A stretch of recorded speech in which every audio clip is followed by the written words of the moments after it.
A computer will decide where you work, where you live, and what you do, and we'll all live in big communal buildings. That sounds like prison, doesn't it? It is. But see, if you say it with long hair, you talk real soft and condescending and lisping and fake intellectual, and then Alex, if you don't agree, you'll be sent to a re-education camp. No! These criticisms are both ironic and ignorant. Ironic because of the failure to recognize that trading mathematically ensures monopoly, or a wealthy elite, or a fascist dictatorship that towers over the poor majority, and ignorant since a monetary, trading-based society religiously believes it can escape natural law, and somehow wasteful consumerism and other unsustainable practices won't collide with Mother Nature. Defenses against what this documentary advocates are pro-ignorance and pro-religion. Besides the inherent contradictions, God is omnipresent but a being, God has an exact divine plan for you but allows free will, all-loving but will send you to hell if you don't believe in him, all-powerful yet demands your faith and prayer so he'll carry out coincidental miracles for you, all-powerful yet fails to solve the world's problems with cop-outs like end times. Contradictions don't faze religious people because they aren't thinking about what they're saying. Instead, they're regurgitating the nonsense they've been taught and have a personal attachment to the damaging beliefs that they have. And because of a factual inclination that reality doesn't support their beliefs, a religious person must spread their beliefs and surround themselves with people who have the same beliefs to make them feel secure. Religion is a nonsense mobilizing machine. There was no time for a God to create our universe, considering time did not exist before the Big Bang. Space-time is the fabric of reality, so everything is a product of unbiased natural laws, without purpose other than existence. Therefore, humanity has to assume responsibility.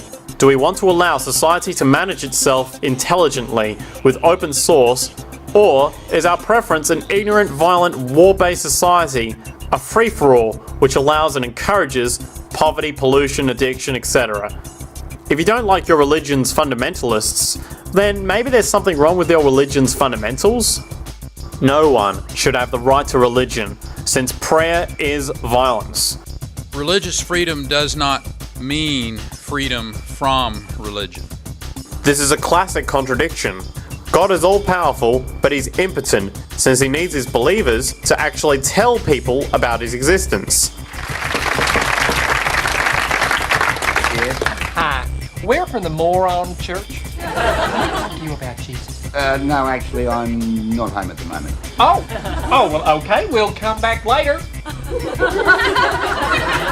Moron. This is fascist required ignorance, whereas natural laws are confronting to religious people, as they don't need people to tell them they exist. Materialistic science has not disproven God or the Spirit. They just say there isn't one. Actually, we can prove that prayer has no effect by testing it over and over. It's violence towards the self and others, and it's clear that business profits from people believing in such crap.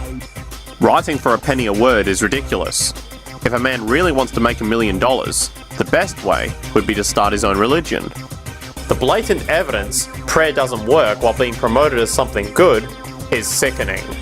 It's not my fault the Bible doesn't make sense, so don't hate me for quoting parts you don't like. All the false advertising in the world will not change the fact that religion is violent, suppressive, and socially self-destructive. Instead of directing our society with science and reason, the preference in a monetary trading society is for people to be directed by lunacy. Prayer is blind submission to authority, a lack of thinking, a gullible belief in heaven and hell, threatening people they'll go to hell if they don't pray to entity named here, threatening and censoring people who speak out against this nonsense. The promise of heaven is a mental slavery strategy to devalue human life in the present and to mobilize people into spreading religious nonsense. The church doesn't like for people to grow up because you can't control grown-ups. If hell isn't enough of a threat, religious fundamentalists, which lead the way regarding this insanity campaign, suggest beating your children into submission too. The spanking should be of sufficient magnitude to cause the child to cry genuinely. Moral justification is a powerful disengagement mechanism.